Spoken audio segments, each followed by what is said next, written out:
Hello प्यारे बच्चों, कैसे आप सभी लोग। उम्मीद कर रहा हूँ सभी लोग अच्छे होंगे, मस्त होंगे, जबरदस्त होंगे। तो स्वागत करता हूँ आप सभी का एक और नए क्लास के अंदर और एक और नए अध्याय के साथ में। तो हाँ, आज हम शुरू करने वाले हैं बच्चों। कौन सा अध्याय? आपका कक्षा 10 का विज्ञान विषय का अध्याय नंबर 3 की हम बात करने वाले हैं। वो अध्याय नंबर 3 कौन सा है?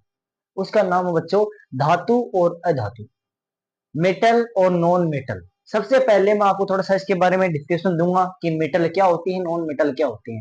बाकी हम इस चैप्टर के अंदर इनके बारे में सारी डिटेल से हम पढ़ने वाले हैं। एक एक एग्जाम्पल के बारे में हम पढ़ने वाले हैं। एग्जाम में क्या पुट आउट होते हैं क्वेश्चन, कैसे कैसे बनते हैं, सारी की सारी बातें हम एक एक सिरे से करेंगे। ठीक है, ध्यान देना बच्चों, एक एक चीज पर जो भी मैं करवा रहा हूँ अच्छे से अपने एक एक चीज नोटबुक के अंदर नोट करनी है आपको। याद रखना बच्चों, जितने भी आप नोट्स बनाओगे सारा का सारा पेपर उसी में से आपको मिलने वाला है। ये मैं आपसे वादा करता हूं कि जैसा भी आपका पेपर बढ़ेगा 2026 के अंदर एग्जाम का, तो वो ये सोच के चलो कि सारा का सारा पेपर इन्हीं नोट्स में से होने वाला है, कुछ भी बाहर नहीं जाने वाला है। बाकी मेरे साथ जुड़े रहना बच्चों, फरवरी तक जहां तक आपकी एग्जाम नहीं होंगी तब तक मैं आपके साथ हूँ। रात दिन हम आप और आप मिलकर के मेहनत करेंगे और देखना बच्चों, एक दिन इस मेहनत का परिणाम बहुत जल्द मिलेगा। ठीक है ना। और एक बात आपको बता देता हूं मैं, कक्षा 10 का रिजल्ट अभी आने वाला है।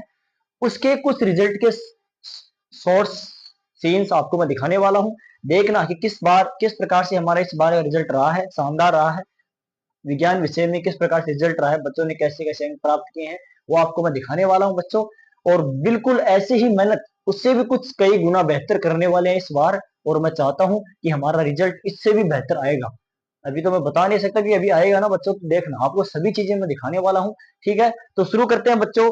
आज हमारा अध्याय 3, धातु और अधातु, मेटल और नॉन मेटल। अब क्या होता है बच्चों, हमारी जो पर्यावरण जो होता है, पृथ्वी होती है, उसके अंदर क्या होता है, नेचुरल तौर पर साइंस के अंदर 3 चीजें डिवाइड की गई है।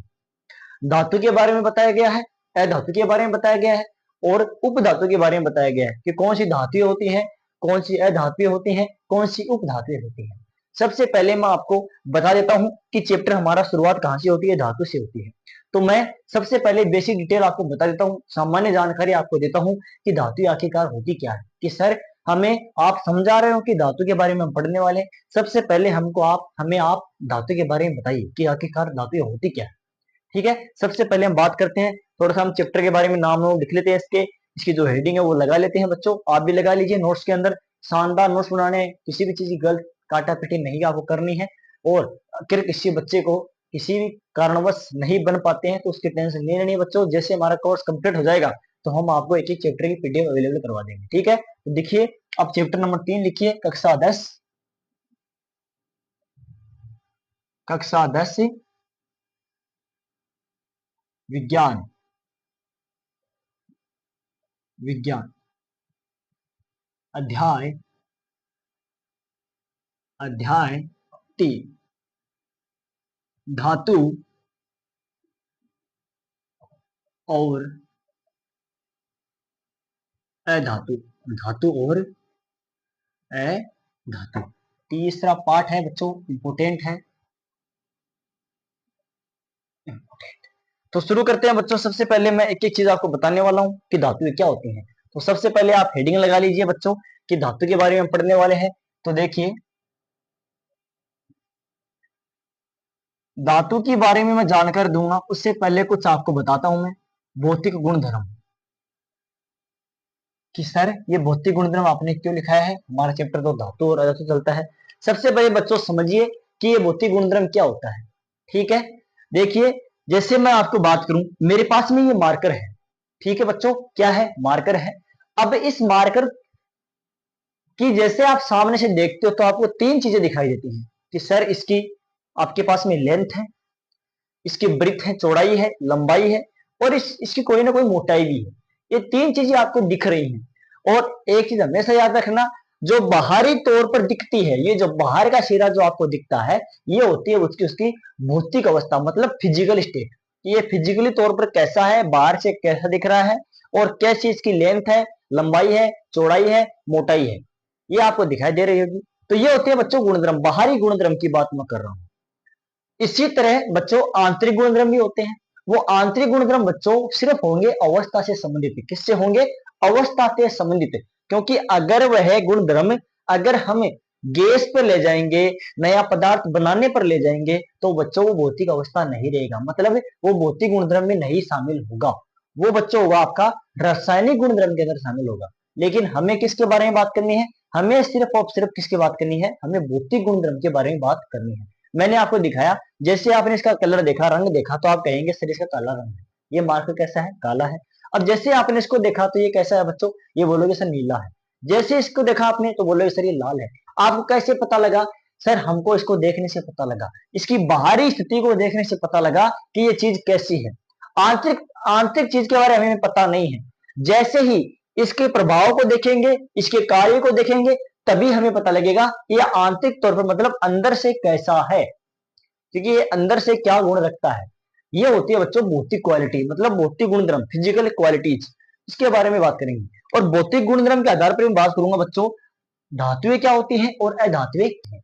शांति से बने रहना है बच्चों, एक एक चीज हम, ठीक है? और याद रखना, एक एक चीज नोट करते हुए जाना है। सबसे पहले लिखिए बच्चों, भौतिक गुणधर्म के अंदर हम सबसे पहले पढ़ेंगे बच्चों धातु के बारे में। मैंने आपको बता दिया कि भौतिक गुणधर्म के अंदर क्या क्या चीजें आएंगे। सबसे पहले लिखिए बच्चों आप धातु, कि सर हम किसके बारे में पढ़ेंगे? पहले धातु के बारे में पढ़ेंगे, मेटल। मेटल के बारे में हम पढ़ने वाले हैं, मेटल। अब बात मैं करूं, इसके अंदर लिख रखा है बच्चों कि धातु शुद्ध रूप से धातु सतह चमकदार होती है, इस गुणधर्म को धात्विक चमक कहते हैं। अब मैं आपको धातु के बारे में बताने से पहले इसके कुछ गुणधर्म होते हैं, वो कौन से होते हैं वो आपको लिखा देता हूं। फिर हम उन एक एक गुणधर्म के ऊपर बात करेंगे अच्छे से, ठीक है ना? ये मत सोचना बच्चों कि सर आप धीरे धीरे पढ़ा रहे हो, क्योंकि हमारे पास टाइम है बच्चों, और हम नहीं चाहते कि आप कुछ कंफर्म न हो। इसलिए मैं चाहता हूं जो भी मैं पढ़ाऊं आपको सारा का सारा यहीं पर याद हो। जैसे ही आप रिविजन करो तो आपको कोई दिक्कत नहीं आए, ठीक है? तो इसमें देखो, सबसे पहले मैं बात करूंगा बच्चों इसके अंदर सतह के बारे में। मैंने अभी बताया आपको सतह कैसी है, इसकी चिकनी है। सतह के बारे में बात करूंगा कि सतह कैसी है, इसकी बाहरी विशेषता के बारे में बात करूंगा कि बाहरी विशेषता इसकी कैसी है, चमकीली है, खुरदरी है, सुंदर है या नहीं है, इसके बारे में बात करेंगे। फिर बात करूंगा मैं आंतरिक विषय के बारे में, आंतरिक गुण के बारे में बात करेंगे, जिसके अंदर आपका बच्चों क्या हो जाएगा, ध्वनि के बारे में बात करूंगा, तन्यता के बारे में बात करूंगा, ठीक है? उष्मा से संबंधित बात करूंगा, विद्युत से संबंधित बात करूंगा, और गलनांक के बारे में बात करूंगा, और इसकी प्रकृति के बारे में बात करेंगे कि ये होते हैं बच्चों इसके भौतिक गुणधर्म। किस तरह हम बात करेंगे सतह के बारे में, इसकी बाहरी सतह कैसी होती है, ये कैसी होती है, इसकी विशेषताएं क्या होती हैं। आंतरिक गुण के बारे में देखेंगे कि ये कैसी प्रकृति की होती है, भंगुर प्रकृति की होती है, ठोस होती है, या फिर आपकी नरम होती है, इसके बारे में बात करेंगे। उष्मा की बात करेंगे कि ये उष्मा गुण उत्पन्न करती है या उष्मा को अवशोषित करती है या नहीं करती है। ध्वनि के बारे में बात करेंगे कि ये ध्वनियां उत्पन्न करती है या नहीं करती हैं। तन्यता के बारे में बात करेंगे कि धातु हम तन्य करेंगे मतलब खींचेंगे तब वो क्या होती है। आघातवर्धन के बारे में बात करेंगे बच्चों क्या होता है। उष्मा के बारे में बात करेंगे, विद्युत के बारे में बात करेंगे कि भाई इसके अंदर विद्युत का संचालन होता है या नहीं होता है, विद्युत प्रवाहित होती है या नहीं होती है। और गलनांक के बारे में बात करेंगे, गलनांक कैसा है, कम है या ज्यादा है। और इसकी प्रकृति के बारे में बात करेंगे, मतलब अम्लीय है या क्षारीय है। इसके जो ऑक्साइड बनेंगे उनकी प्रकृति के बारे में बात करने वाले हैं। सबसे पहले बच्चों हम बात करेंगे इसकी सतही विशेषता, बाहरी विशेषता के बारे में। अब बाहरी विशेषता की बात मैं करूं तो इसके अंदर आपका बच्चा है कि धातु शुद्ध रूप से क्या होती है, धातु की सतह चमकीली होती है। क्या होती है? धातु की सतह चमकीली होती है। तो लिखिए इसमें, देखिए भौतिक के भौतिक गुण के आधार पर, भौतिक गुण के आधार पर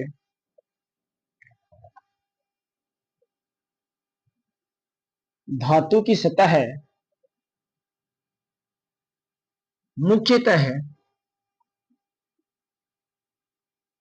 चमकदार होती है, चमकदार होती है। इस गुण को, इस गुण को धात्विक चमक कहते हैं, धात्विक चमक कहते हैं। कि बाहरी चीज जो है, धातु जो होती है बाहर से कैसी दिख रही है, वो चमक रही है नहीं चमक रही है, तो वो गुण किसका है बच्चों? चमकने का उसके अंदर गुण है कि चमत्कार होती है, उसकी सतह क्या होती है? चमकदार होती है। और उस गुण को क्या बोल देंगे? धात्विक चमक, मतलब धातुओं की चमक कहते हैं। अब इसके अंदर है, अगला है बच्चों कि उदाहरण की बात मैं करूं तो उदाहरण आपका लिख लेना है। आप सर कहोगे कि आपने नोट्स बना रखे हैं क्या? मैं आपको दिखा देता हूं, थोड़ा सा आप देख लीजिए। सबसे पहले मैं आपके नोट्स तैयार करता हूं। जैसे ये नोट्स बेहतर और शानदार और एकदम सरल भाषा में तैयार होते हैं, तभी मैं आपके लिए क्लासेज ले आता हूं। क्योंकि कुछ ट्रिकी मेथड से, कुछ शानदार तरीके, कुछ शॉर्ट ट्रिक्स, कुछ सरल तरीके, साधारण तरीके से मैं आपको समझाने की कोशिश करता हूं, ताकि बच्चों को अच्छे से समझ में आ जाए। मैं जितना हो सके आसान करने की कोशिश कर रहा हूं, ताकि आपको अच्छे से समझ में आ सके। ठीक है, इसलिए मैं पहले नोट्स बनाता हूँ, फिर आपको इसमें से बताता हूँ। ठीक है, तो आपको एक एक चीज नोट करवाऊंगा, जो भी इसके अंदर लिखा रखा है सारा का सारा आपको मैं करवाने वाला हूँ। टेंशन नहीं लेनी है किसी भी चीज की।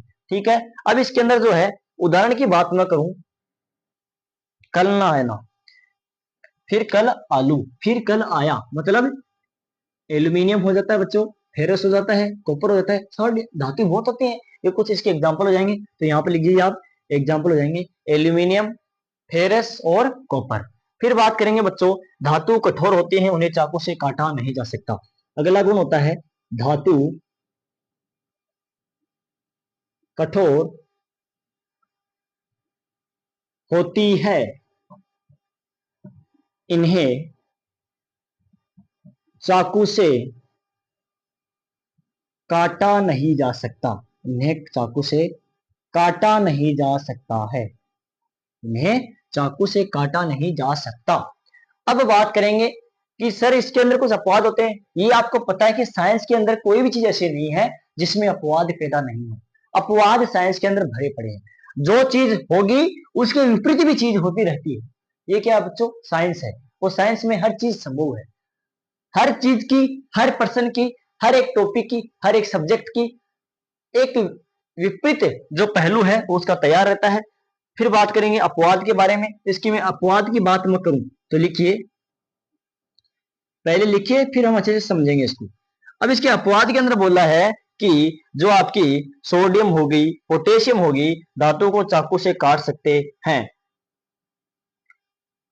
लिखिए, इसके अंदर हो गया सोडियम, पोटेशियम, ये है बच्चों अपवाद। इन्हें क्या किया जा सकता है? इन्हें चाकू से काटा जा सकता है, चाकू से काटा जा सकता है।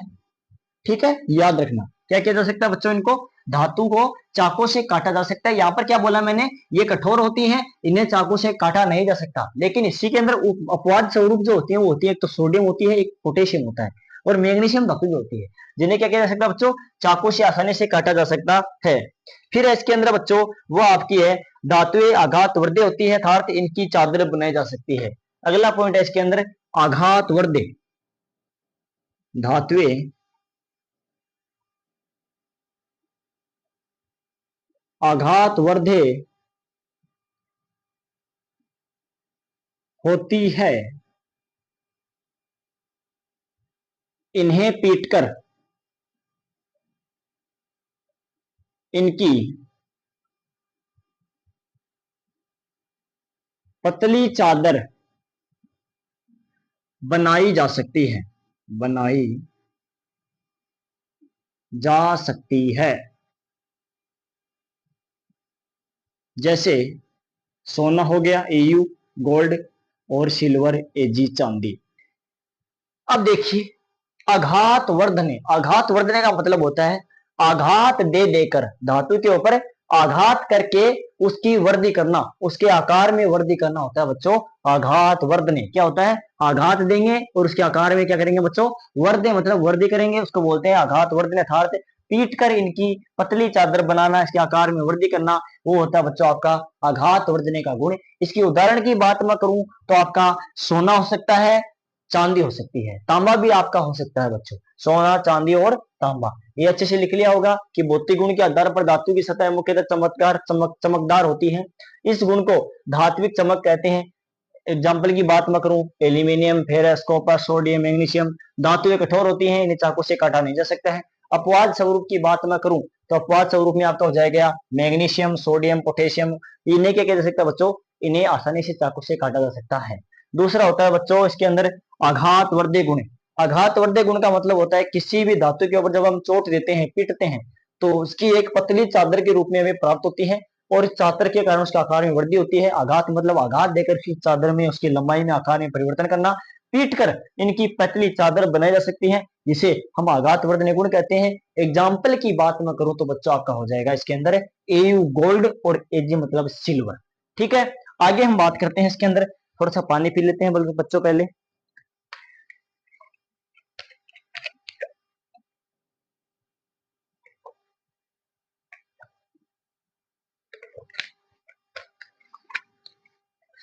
अब देखिए बच्चों, आगे इसके अंदर हम पढ़ेंगे तन्यता गुण पढ़ेंगे, फिर इसके अंदर कुचालक, चालक, सुचालक, उसमें चालक, इसके बारे में पढ़ने वाले हैं।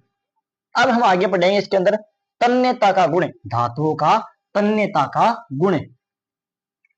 देखिए आगे लिखेंगे बच्चों इसके अंदर है तीसरा बिंदु है वो है तन्यता। क्या है? तन्यता, तन्यता का गुण।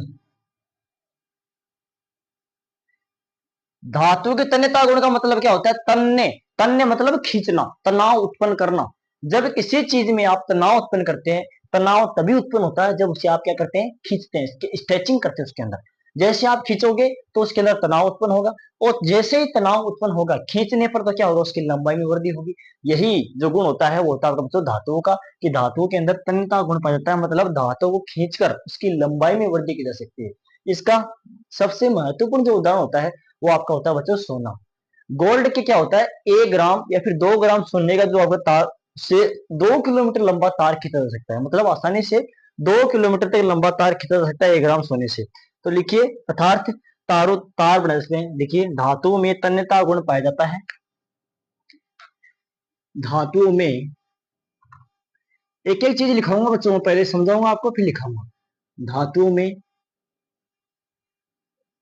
तन्यता का गुण पाया जाता है, इन्हें खींचकर पतले तार में, पतले तार में बदला जा सकता है। खींचकर पतले तार में बदला जा सकता है, बदला जा सकता है। उदाहरण की बात मैं करूं तो उदाहरण आपका हो जाएगा बच्चों एयू अर्थात सोना। इसके अंदर लिख लीजिए 1 ग्राम सोने से लगभग, सोने से लगभग 2 किलोमीटर तार बनाया जा सकता है, तार बनाया जा सकता है। ये थोड़ा सा इसका इंपॉर्टेंट फैक्ट है कि 1 ग्राम सोने से लगभग 2 किलोमीटर लंबा तार बनाया जा सकता है। अगला बिंदु है इसके अंदर वो है बच्चों आपका तन्यता गुण हो गया। फिर हम बात करेंगे उष्मा की सुचालक होती है, गलनांक उच्च होता है या निम्न होता है। अगला लिखिए उष्मा की सुचालक, उष्मा की, उष्मा की सुचालक या गलनांक। अब बात करेंगे हम उष्मा की सुचालक के बारे में। उष्मा की सुचालक का मतलब क्या होता है, गलनांक क्या होता है। अब थोड़ा सा मैं आपको समझ देता हूं। मेरे पास में देखिए बच्चों ये क्या है, मानो कोई धातु है। क्या है? कोई धातु है। अब मैं क्या करूंगा, इस धातु को यहां से गर्म करूंगा। क्या करूंगा बच्चों? यहां से गर्म करूंगा। तो क्या होता है कुछ समय पश्चात क्या होता है, यहां से जैसे ताप जाता है इससे, तो इसका धीरे धीरे एक सिरा गर्म होगा। और यहाँ पर क्या होता है, धातु क्या होती है, कोई भी चीज की बात मैं करूं, पदार्थ क्या होता है छोटे छोटे कणों से मिलकर बना होता है। वैसे ही ये धातु जो होती है वो भी छोटे छोटे कणों से मिलकर होती है, इसके अंदर पार्टिकल होते हैं।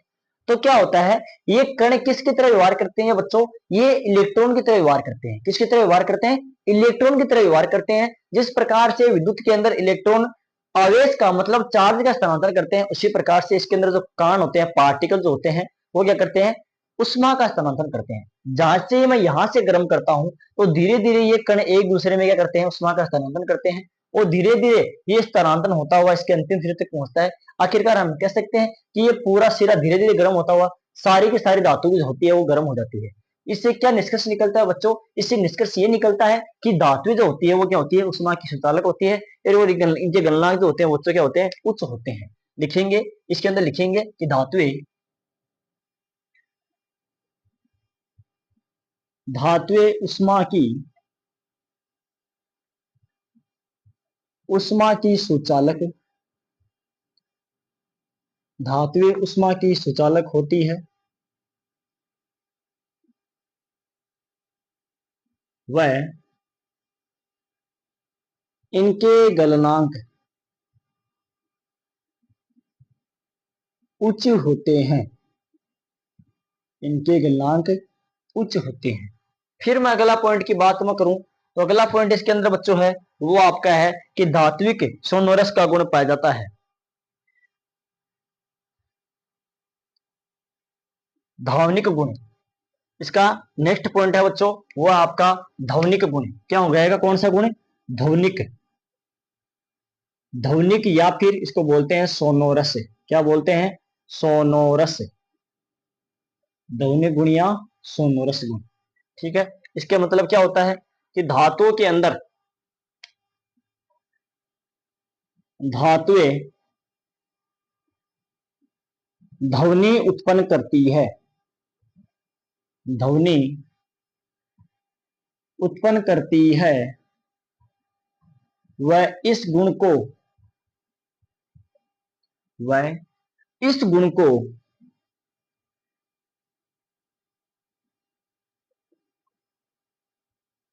ध्वनिक या सोनोरस कहते हैं, सोनोरस कहते हैं। ये ठीक है, धातुएं ध्वनि उत्पन्न करती हैं, इस गुण को ध्वनिक या फिर सोनोरस कहते हैं। अर्थात जैसे मैं बात करूं, ये आपके पास में धातु है, मानो कि ये धातु है, जैसे मैं यहां से दूंगा क्या हो रही है बच्चों, ध्वनि उत्पन्न हो रही है ना। वैसे ही ठोस जो होती है धातु होती है वो भी ध्वनि उत्पन्न करती है, और ये ध्वनि हमें सुनाई देती है, तो इसका मतलब होता है बच्चों धावनिक या फिर ध्वनिक सोनोरस कहते हैं। अगला है इसके अंदर विशेष तथ्य के बारे में बात करेंगे, थोड़ा सा हम विशेष तथ्य पढ़ेंगे। एक बार फिर से मैं आपको बता देता हूँ। तन्यता गुण क्या होता है, धातुओं में तन्यता गुण पाया जाता है, इसे खींचकर पतले तार में बदला जा सकता है। जैसे सोना हो गया, सोने से माना जाता है कि 1 ग्राम सोने से 2 किलोमीटर लंबा तार खींचा जा सकता है। चौथा पॉइंट इसका है उष्मा सुचालक, कि एक सिरे से गर्म करेंगे धीरे धीरे वो उष्मा संचारित होती है और सारी धातु के अंदर फैल जाती है, उस छड़ के अंदर फैल जाती है और संपूर्ण धातु क्या हो जाती है, गर्म हो जाती है। उससे क्या होता है, उष्मा का स्थानांतरण होता है। अर्थात धातुएं उष्मा की क्या होती हैं, सुचालक होती हैं, इनके गलनांक उच्च होते हैं। ठीक है, पांचवा गुणधर्म है वो आपका है ध्वनिक सोनोरस, मतलब आवाज उत्पन्न करना, ध्वनि उत्पन्न करना। धातुएं ध्वनि उत्पन्न करती हैं, इस गुण को ध्वनिक सोनोरस कहते हैं। अब लिखेंगे बच्चों आगे कुछ विशेष तथ्य या फिर कुछ इंपोर्टेंट बिंदु, कुछ विशेष तथ्य, फिर हम बात करेंगे धातु के बारे में, और फिर अगला चैप्टर हम कल स्टार्ट करेंगे। अगला टॉपिक क्या करेंगे बच्चों, कल स्टार्ट करेंगे। लिखिए कुछ विशेष तथ्य, कुछ विशेष महत्वपूर्ण तथ्य, कुछ विशेष तथ्य, कुछ विशेष तथ्य। ये तथ्य पहले आप लिखेंगे बच्चों एक एक करके, फिर हम बात करेंगे। सबसे पहले लिखिए इनको आप। पहला, लिथियम सोडियम पोटेशियम नरम धातु है, चाकू से काटा जा सकता है और गलनांक क्या होता है, कम होता है। लिथियम सोडियम और पोटेशियम नरम धातु है, नरम धातु है, चाकू से आसानी से काटा जा सकता है, काटा जा सकता है। ट्रिक की बात मैं करूं तो लीना के गर्म हाथ, लीना के नरम हाथ, याद रख लेना बच्चों इसको। लीना के नरम हाथ चाकू से कट गए, लीना के नरम हाथ चाकू से कट गए। नेक्स्ट पॉइंट है इसका, फिर समझाऊंगा, पहले लिख लीजिए आप। कमरे के तापमान अवस्था में होती है, देखिए पारा कमरे के ताप पर, कमरे के ताप पर द्रव अवस्था में, द्रव अवस्था में होती है। ठीक है, अगला बिंदु लिखेंगे, इंपोर्टेंट पॉइंट है, सारे के सारे लिख लीजिए। सिल्वर व कॉपर उष्मा व विद्युत की सबसे अच्छे चालक होते हैं। सिल्वर व कॉपर, सिल्वर व कॉपर उष्मा के सबसे अच्छे सुचालक होते हैं या फिर चालक होते हैं। पहले लिख लीजिए, फिर मैं आपको एक एक टॉपिक अच्छे से समझाऊंगा, एक एक पॉइंट अच्छे से समझाऊंगा। द्रव अवस्था में होती है और इनकी बात मैं करूं, इनका गलनांक और क्वथनांक, गलनांक और घनत्व कम होता है इनका, लिख लीजिए गलनांक व डेंसिटी, घनत्व ये क्या होता है बच्चों, कम होता है। अगला पॉइंट लिखेंगे इसके अंदर, अगला पॉइंट है लेड व मरकरी उष्मा के कुचालक हैं। लेड व मरकरी उष्मा के कुचालक हैं, उष्मा के कुचालक हैं। अगला बिंदु है इसके अंदर, वो है आपका गैलियम व सीजियम का गलनांक बहुत कम होता है। देखिए गैलियम व सीजियम का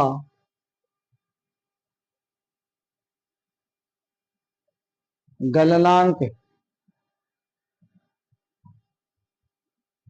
बहुत कम होता है, जिसे ये हथेली पर पिघल जाती है, हथेली पर लेने पर पिघल जाती है, तथा इन्हें हथेली पर रखने से पिघल जाती हैं, पिघल जाती हैं। ट्रिक की बात करें तो ट्रिक क्या होगी बच्चों इसकी, इसकी ये ट्रिक ये है, ट्रिक क्या होगी इसकी, ट्रिक होगी बच्चों, हथेली गाल पर पड़ी तो सूज के पीली पड़ गई, हथेली गाल पे पड़ी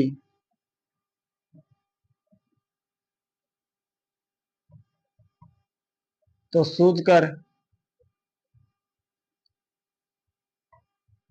पीला पड़ गया, हथेली गाल पर पड़ी तो सूज कर पीला पड़ गया।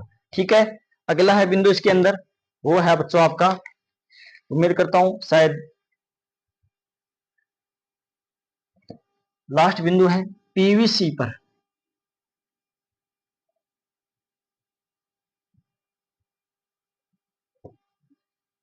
पीवीसी परत तार पर। ठीक है, ये मैं आपको करवाऊंगा। धातु क्षारीय ऑक्साइड बनाती हैं, धातुएं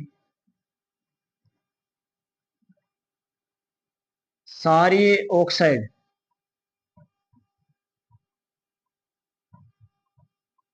बनाती हैं। ठीक है, फिर मैं पढ़ूंगा बच्चों किसके बारे में, धातु के बारे में, और हमारी क्लास फर्स्ट जो है वो कंप्लीट हो जाएगी। और शायद यहीं तक आपकी पहली क्लास रहेगी आज। धातु के बारे में बात करेंगे बच्चों, वेट के थोड़ा सा भी आ रहा हूँ। अब बच्चों देखिए, पहले सबसे पहले समझा देता हूँ आपको, और हम जल्दी से करेंगे। मैं चाहता हूँ 40 मिनट के अंदर आपको आज का टॉपिक करवा रहा हूँ धातु अधातु के बारे में। देखिए कुछ विशेष तथ्य, लिथियम सोडियम पोटेशियम नरम धातु होती हैं, चाकू से आसानी से काटा जा सकता है। लीना के नरम हाथ, लीना के नरम हाथ का मतलब क्या होता है बच्चों, लीना, ली मतलब लिथियम, ना मतलब सोडियम, के पोटेशियम, के नरम हाथ, नरम मतलब नरम धातु होती हैं जिन्हें हाथ या चाकू की सहायता से काटा जा सकता है, लीना के नरम हाथ। और गलनांक और घनत्व क्या होते हैं बच्चों, इनके कम होते हैं। ठीक है, याद रखना। अगला है पारा, कमरे के ताप पर द्रव अवस्था में होती है। पारा क्या होता है, कमरे के ताप पर द्रव अवस्था में होता है। अगला है सिल्वर व कॉपर उष्मा के सबसे अच्छे चालक होते हैं। अब इसका उदाहरण दूं, आपने देखा होगा जैसे हम विद्युत के तार बनाते हैं, जो वायरिंग होती है हमारे घरों में, उसके अंदर देखा होगा आपको, या तो सिल्वर का तार होता है या फिर कॉपर का होता है, मतलब तांबे का तार होता है। वो इसलिए होता है क्योंकि सबसे अच्छे विद्युत के चालक होते हैं, इसके अंदर अच्छे से विद्युत धारा प्रवाहित होती है। लेड और मरकरी उष्मा के कुचालक होते हैं, इसके अंदर उष्मा नहीं प्रवाहित होती है, गर्म नहीं होती है इतना जल्दी। गैलियम व सीजियम का गलनांक बहुत कम होता है तथा इन्हें हथेली पर रखने पर पिघल जाती हैं। गैलियम और सीजियम का गलनांक बहुत कम होता है और हथेली पर लेते ही क्या होते हैं बच्चों, पिघल जाते हैं। अर्थात गाल पर जब गैलियम मतलब गाल पर जब हथेली गाल पर पड़ी तो, हथेली मतलब हथेली पर जाते हुए पिघल जाती है, उसको याद रखना। हथेली गाल पर पड़ी मतलब गैलियम पड़ी तो सूज कर मतलब सीजियम, सूज कर पीला पड़ गया, मतलब ये मतलब पीला पड़ गया मतलब बच्चों पिघल जाती है। हथेली पर हथेली गाल पर पड़ी तो सूज कर पीली पड़ गया। हथेली गाल पर पड़ी तो सूज कर पीला पड़ गया, मतलब हथेली पर जो धातु होती है गैलियम होती है और सीजियम होती है, सूज कर मतलब सीजियम, पीला पड़ गया मतलब पिघल जाती है। इसको बोलते हैं बच्चों पिघलने वाली धातु है, नरम धातु है। पीवीसी की परत तार पर चढ़ाना, इसका मतलब क्या है बच्चों, जैसे आपने देखा होगा कि जो हमारे घरों में विद्युत सप्लाई के तार काम वायर तार काम में लिए जाते हैं, उन पर प्लास्टिक की परत होती है। वो इसलिए होती है ताकि जैसे ही तार में धारा प्रवाहित होती है तो गर्म होते हैं, गर्म होने से उष्मा परत होती है, जिससे उष्मा का आदान प्रदान नहीं हो पाता है और तारों को नुकसान नहीं हो पाता है, फॉल्ट नहीं हो पाते हैं। ठीक है, फिर लास्ट बिंदु है आज धातु का, वो है धातुएं क्षारीय ऑक्साइड बनाती हैं। धातुएं क्षारीय ऑक्साइड बनाती है, इसको याद कैसे रखना है। धातु के अंदर देखिए बच्चों कितने नाम है, एक दो तीन, तीन बिंदु है। क्षारीय में कितने हैं, एक दो तीन। अम्लीय की बात करूं तो देखिए अम्लीय में चार है और अधातु में चार है। अधातु अधातु में तीन है लेकिन अधातु अ लग गया तो उसके अंदर अम्लीय आएगा, ठीक है ना, याद रखना। आगे हम लिखेंगे बच्चों इसके अंदर, वो है उष्माचालक और विद्युत के बारे में मैंने आपको बता दिया। थोड़ा सा मैं आपको डायग्राम के बारे में समझा देता हूँ कि उष्मा सुचालक क्या होते हैं और विद्युत सुचालक क्या होते हैं। लिखिए जल्दी से, थोड़ा सा समझेंगे बच्चों कि उष्मा सुचालक का मतलब क्या होता है और विद्युत सुचालक का मतलब क्या होता है। ठीक है, अब बात करेंगे बच्चों, थोड़ी सी मैं उष्मा सुचालक के बारे में बात करता हूँ। उष्मा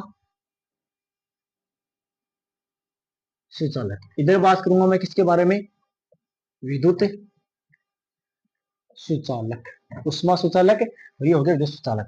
उष्मा सुचालक की बात मैं करूं तो आपने देखा होगा ऐसा एक, आपको क्या लेना है बच्चों, बर्नर लेना है। क्या लेना है, बर्नर लेना है।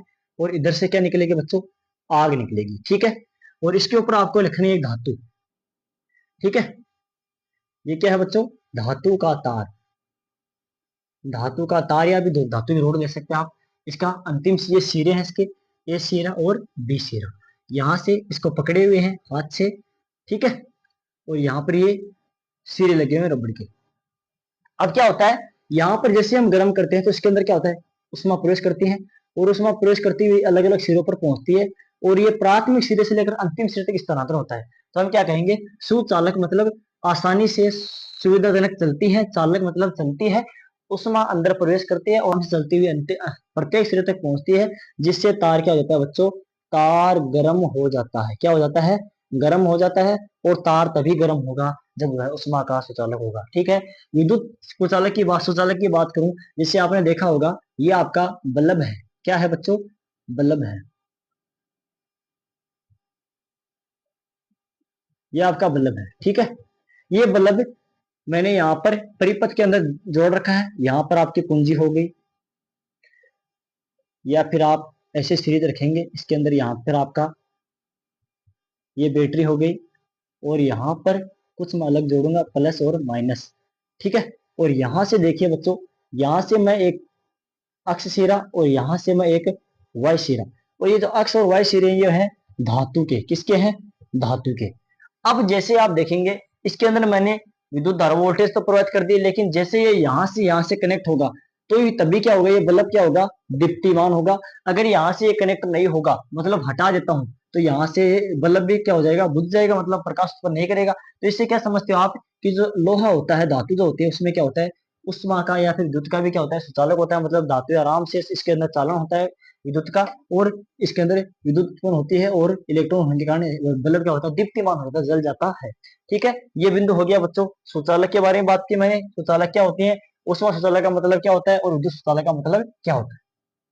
ठीक है, समझ गए होंगे। अब हम थोड़ा सा पढ़ेंगे बच्चों, लास्ट पॉइंट आज का रहेगा, वो रहेगा बच्चों अधातु। किसके बारे में बात करेंगे, अधातु के बारे में। अधातु के बारे में लिख लीजिए, ज्यादा इसके अंदर है नहीं है, थोड़ा सा ही है। कल की क्लास में हम डालेंगे, सेकंड क्लास में आगे की क्लास डालेंगे। और बेहतरीन टॉपिक है बच्चों, शानदार टॉपिक है, अच्छे से समझना है, आसान है, डिफिकल्ट कुछ भी नहीं है, मतलब कि टफ कुछ भी नहीं है, हार्ड कुछ भी नहीं है। देखिए दूसरा है इस चैप्टर का बिंदु है वो है अधातु, नॉन मेटल, नॉन मेटल, अधातुएं क्या होती है इसके बारे में हम बात करेंगे। अब हम पढ़ेंगे बच्चों किसके बारे में, नॉन मेटल के बारे में बात करने वाले हैं। किसके बारे में, अधातु में धातु की सतह आघातवर्धन और तन्यता का गुण नहीं होता है। अधातु में धातु की तरह है, धातु की तरह अघातवर्धने व तन्यता का गुण नहीं पाया जाता है, नहीं पाया जाता है, तथा उष्मा और विद्युत का कुचालक होता है। वह उष्मा व विद्युत के कुचालक होती है, कुचालक होती हैं। उष्मा और विद्युत की क्या होती है बच्चों, कुचालक होती हैं। ये भंगुर होती हैं, गलनांक कम होते हैं। ये भंगुर प्रकृति की होती है, पहले लिख लीजिए फिर समझाऊंगा। प्रकृति की होती है, भंगुर प्रकृति की होती है तथा गलनांक कम होते हैं, गलनांक कम होते हैं। उदाहरण की बात मैं करूं तो उदाहरण लिख लीजिए, carbon, hydrogen, carbon, hydrogen, oxygen, iodine, sulphur, oxygen,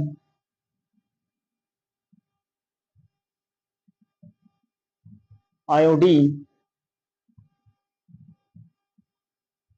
sulphur, ये क्या है बच्चों, ये है अधातुएं। फिर हम बात करेंगे कुछ इंपोर्टेंट बिंदु के बारे में। अधातुओं के अंदर इंपोर्टेंट बिंदु है कि कौन सी धातुएं पिघल जाती हैं, कौन सी नहीं पिघलती हैं। बस 5 मिनट की क्लास और बच्ची है। सबसे पहले थोड़ा सा हम समझ लेते हैं इसके बारे में कि आखिरकार अधातुएं जो होती हैं, नॉन मेटल जो होती है वो क्या होती है, इसकी परिभाषा क्या होती है। अधातुएं धातु की तरह आघातवर्धने नहीं होती हैं, तन्यता गुण नहीं पाए जाते हैं, इनको हम खींच नहीं सकते हैं। और वह उष्मा व विद्युत की भी कुचालक होती है। ये क्या होता है, ना तो इसके अंदर उष्मा प्रवेश करती है, ना तो उष्मा से गर्म होती है, और न इसके अंदर करंट सप्लाई होता है, मतलब विद्युत धारा की क्या होती है, कुचालक होती है। ठीक है, ये भंगुर प्रकृति की होती है। भंगुर प्रकृति का मतलब क्या होता है, जैसे हम गर्म करेंगे तो क्या होता है, ये बिखर जाती है। क्या होती है, बिखर जाती है। और इसके हम क्या क्या समझ सकते हैं कि इसका जो गलनांक होता है वो कम होता है, अर्थात भंगुर प्रकृति की होती है तथा गलनांक क्या होते हैं, कम होते हैं।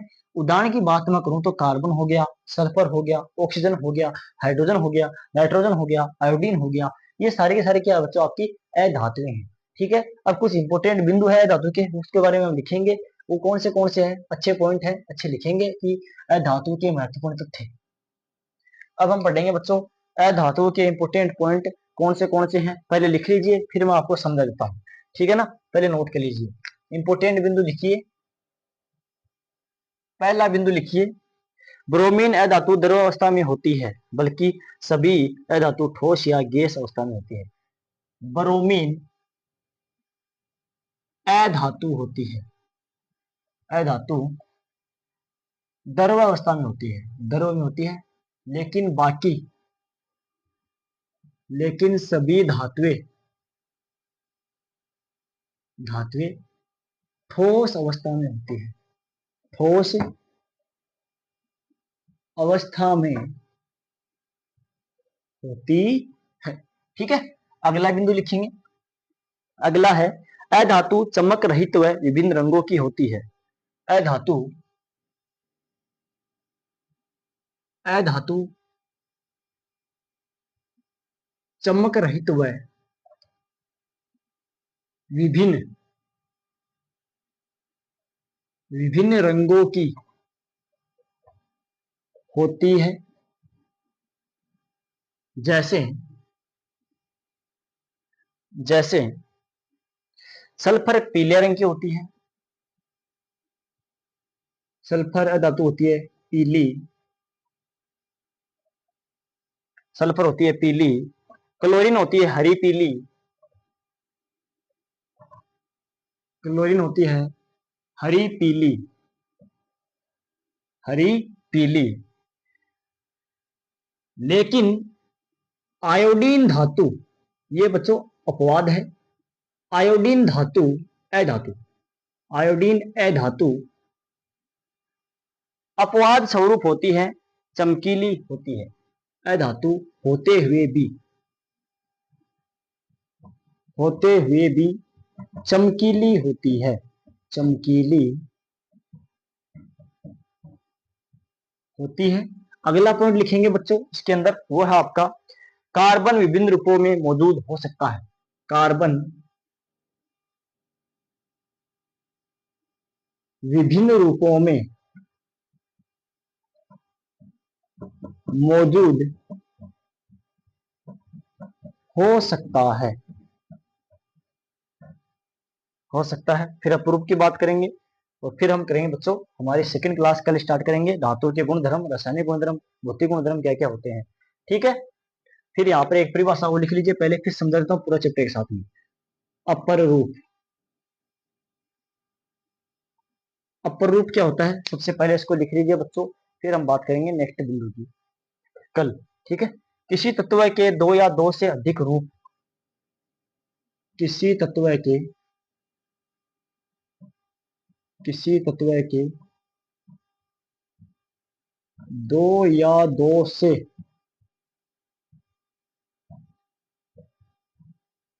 अधिक रूप, दो या दो से अधिक रूप गुणों में एक दूसरे से पर्याप्त होते हैं, वह गुण धर्मों में एक दूसरे से